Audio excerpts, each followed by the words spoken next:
Sabe, a gente sempre pensa no coração como a grande usina de força do corpo, né? A bomba que trabalha sem parar para mandar sangue para todo canto. Exato. Mas é muito fácil esquecer que essa usina também precisa de energia.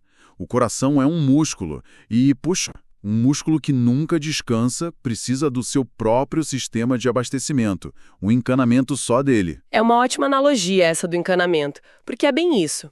Assim como uma cidade, o coração tem suas próprias vias expressas e, claro, seu sistema de esgoto.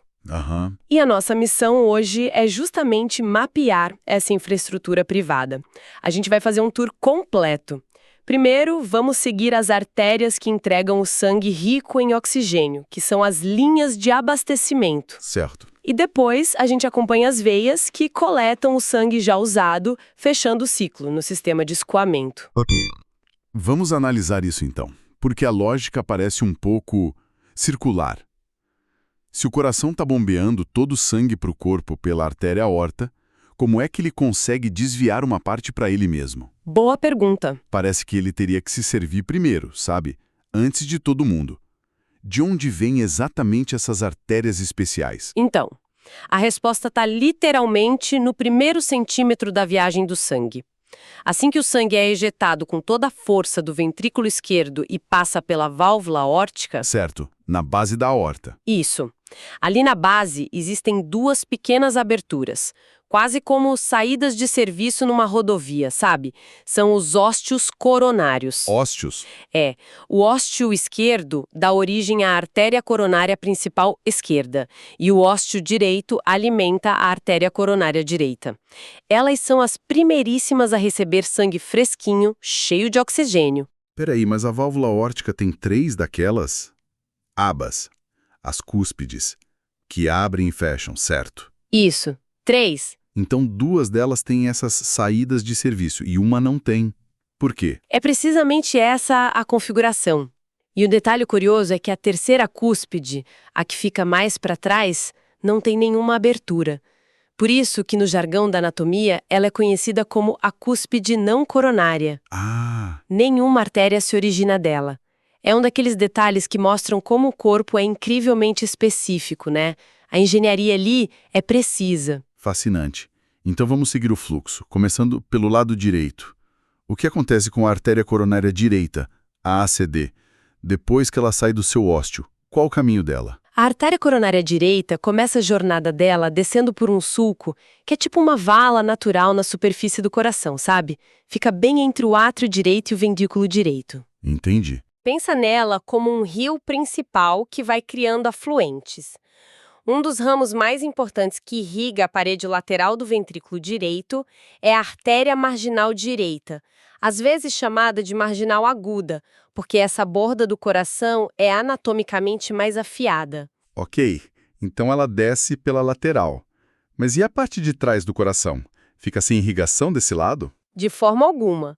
A ACD é uma artéria longa, ela contorna o coração e segue por esse mesmo sulco até a parte de trás e de baixo. Certo. Lá, ela chega em outra depressão importante, o sulco interventricular posterior, que, como o nome já diz, marca a divisão entre os dois ventrículos na parte de trás. É nesse ponto que acontece uma das coisas mais interessantes da anatomia cardíaca. Ah, tô sentindo que vem uma reviravolta aí. E vem mesmo. Na maioria das pessoas, é nesse ponto que a artéria coronária direita dá origem a um vaso que é absolutamente crucial. A artéria descendente posterior, ou ADP. ADP. Isso. Ela que vai irrigar a parede de baixo dos dois ventrículos e parte do septo que divide eles. Certo, mas você disse na maioria das pessoas. Isso quer dizer que o meu coração pode não ser igual ao da pessoa do meu lado, em algo tão fundamental? Isso parece importante. E é extremamente importante. Você tocou no ponto central do conceito de dominância cardíaca. Dominância? Exato. A dominância é definida justamente por qual sistema de artérias origina essa descendente posterior. Em cerca de 80% da população, é a coronária direita que faz esse trabalho. Aí a gente diz que a circulação tem dominância direita. E os outros 20%? Como é que funciona neles? Nos outros 20%, a configuração muda. A ADP pode ser um ramo do sistema coronário esquerdo, e aí chamamos de dominância esquerda. Nossa, E em situações ainda mais raras, tipo uns 5%, a ADP pode receber sangue dos dois sistemas, do direito e do esquerdo. Isso é a codominância. E essa variação não é só uma curiosidade, sabe? imagino que não. Numa cirurgia de ponte de safena, por exemplo, saber se um paciente tem dominância direita ou esquerda muda completamente o planejamento do cirurgião. É uma informação que pode literalmente salvar uma vida. Nossa, são muitos detalhes para memorizar. Especialmente essas porcentagens e as diferentes configurações de dominância.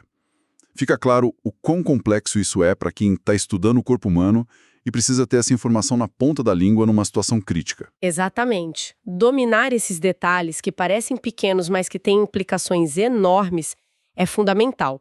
Uma base sólida, construída com prática, com visualização e com muita revisão, faz toda a diferença entre a teoria e a aplicação clínica bem-sucedida. Falando nisso, se você é estudante e quer se preparar de verdade, entra agora em medicoub.com.br, baixe o app e aproveita o maior banco de questões do Brasil com provas anteriores de todas as instituições, questões comentadas, resumos práticos, aulas completas e flashcards prontos para revisar onde quiser. Vamos voltar agora para o outro lado do coração. Se o lado direito já nos mostrou essa complexidade toda com a dominância, o lado esquerdo tem suas próprias particularidades. Certo. O lado direito parece um grande cano principal que contorna o coração. Mas a gente sabe que o verdadeiro trabalho pesado de bombear sangue para o corpo todo acontece do lado esquerdo. Aham. A lógica me diz que o encanamento lá deve ser bem mais complexo, não? Sua intuição está perfeita. A começar pela própria origem. A artéria coronária principal esquerda, que sai do ósteo esquerdo, ela é surpreendentemente curta. Curta quanto? Ela tem mais ou menos 1 centímetro de comprimento antes de se dividir.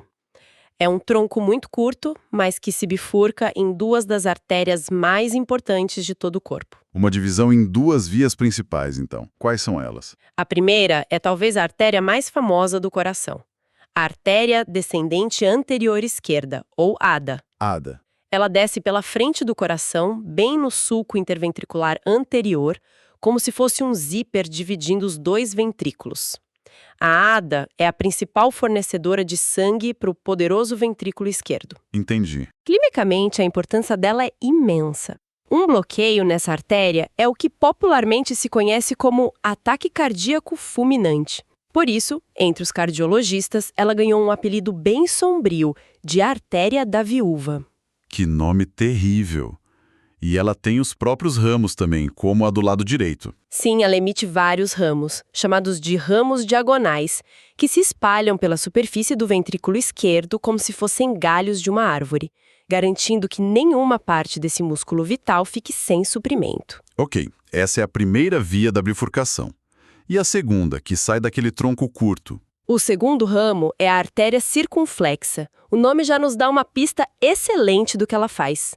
Ela contorna o coração, viajando pelo sulco entre o átrio e o ventrículo esquerdos, em direção à parte de trás. Ah, ela circunflexa o coração. Exato. E assim como a sua contraparte do lado direito, a circunflexa também emite um ramo marginal importante, a artéria marginal esquerda ou obtusa, que irriga a parede lateral do ventrículo esquerdo. Então, se a ADA é a grande artéria que irriga a frente e o septo, a circunflexa cuida da lateral e da parte de trás do ventrículo esquerdo. Parece uma divisão de trabalho muito clara. É uma divisão de trabalho perfeita e que nos leva de volta à questão da função.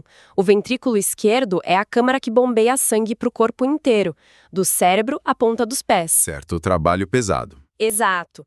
Para dar conta dessa tarefa hercúlea, a parede muscular dele é muito mais espessa e forte que a do ventrículo direito, que só precisa bombear sangue para os pulmões, que estão logo ao lado. Faz sentido. E mais músculo, mais trabalho exigem, obviamente, um suprimento de sangue muito maior.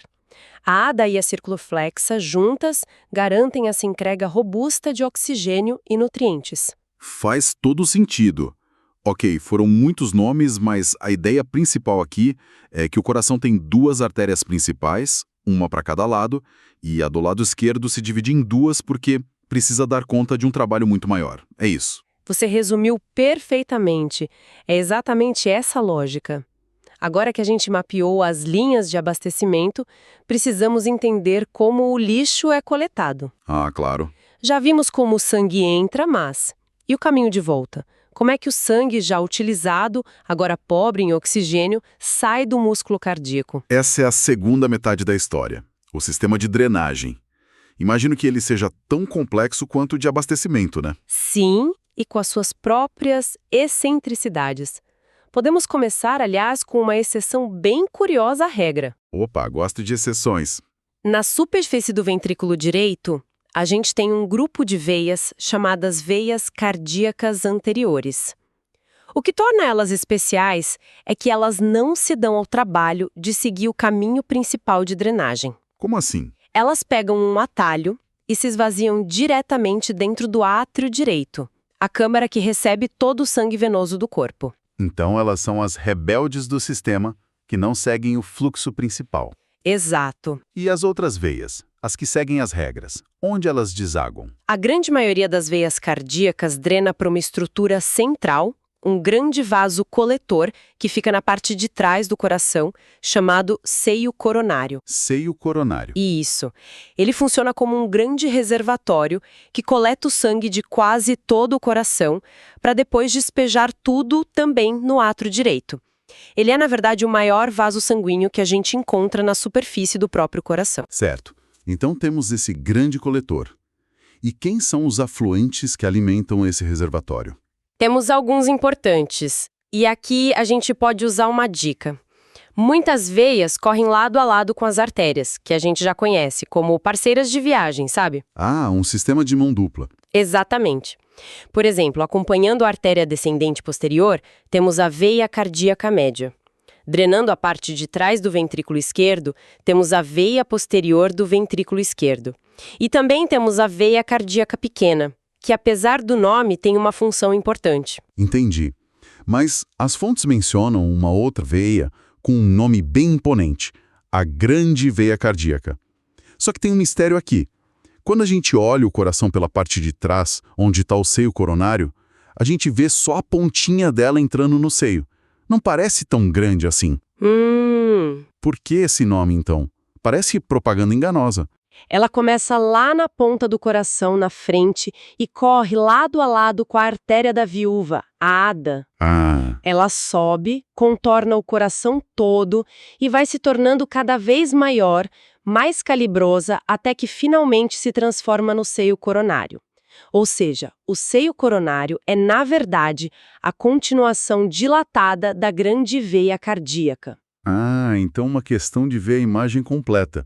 O seio coronário não é uma estrutura separada, mas sim o finalzão da grande veia. Exatamente. Imagino que a razão para ela ser tão imensa está ligada ao que a gente discutiu antes sobre as artérias, certo? Exatamente. A simetria entre a entrega e a coleta é perfeita. A grande veia cardíaca é tão grande porque ela é a principal responsável por drenar o sangue venoso de todo o território irrigado pela ADA e pela circunflexa, ou seja, O ventrículo esquerdo. o ventrículo esquerdo. E, como a gente já estabeleceu, o ventrículo esquerdo trabalha muito mais, consome muito mais oxigênio e, por consequência, gera um volume muito maior de sangue venoso que precisa ser escoado. Entendi. Para um trabalho grande, você precisa de uma veia grande. A forma segue a função. Incrível. Então, para recapitular, a gente mapeou todo o sistema circulatório privado do coração.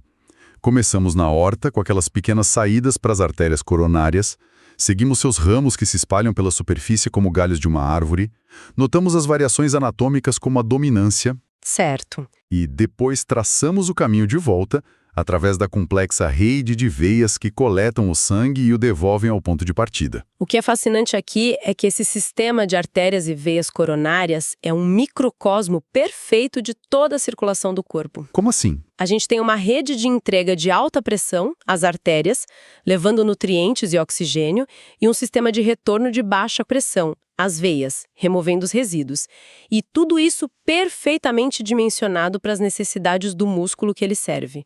com o lado esquerdo, que é mais forte e exigido, recebendo uma irrigação e uma drenagem muito mais robustas. É um design de uma elegância impressionante. Isso nos deixa com uma última reflexão. Nós vimos como essas artérias e veias principais correm na superfície do coração, nesses sulcos. Fica uma pergunta para pensar. Como exatamente o sangue penetra dali para as camadas mais profundas e espessas do músculo cardíaco? E talvez mais importante, o que acontece no interior desse músculo se um desses grandes vasos da superfície for bloqueado? Isso nos deixa com uma última reflexão. Nós vimos como essas artérias e veias principais correm na superfície do coração, nesses sulcos. Fica uma pergunta para pensar. Como exatamente o sangue penetra dali para as camadas mais profundas e espessas do músculo cardíaco? E, talvez mais importante, o que acontece no interior desse músculo se um desses grandes vasos da superfície for bloqueado?